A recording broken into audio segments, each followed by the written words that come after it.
సర్వసాధారణంగా భగవంతుని యొక్క వెనుక భాగం దర్శనం అవ్వదు, కనపడదు. ఎందుకనంటే మూర్తికి వెనక్కి వెళ్ళి చూడరు.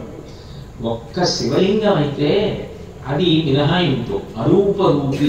అది కాళ్ళు చేతులు ఉన్నాయా అంటే లేవు, అట్లాగే రూపం లేదా అంటే రూపం ఉంది. కాబట్టి శివలింగానికి 5 ముఖాలు, సజ్జోజాత అఘోర తత్పురుష వామదేవ ఈశానులని తూర్పు, ఉత్తరం, దక్షిణం, పశ్చిమం, పైకి కూడా 5 ముఖాలు ఉన్నాయి. అందుకని ఎక్కడ నిలబడి ఎటువైపు తిరిగినా పూజ చేయొచ్చు, అభిషేకం చేయొచ్చు.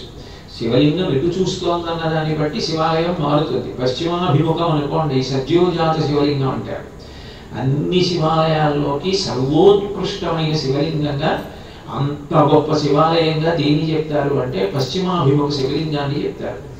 శివలింగం పశ్చిమాన్ని కానీ చూస్తే ఇక అది సర్వోత్కృష్టమైనటువంటి శివాలయం. అది ఆగమంలో, శైవాగమంలో పశ్చిమాభిముఖ శివలింగం అంత గొప్పది.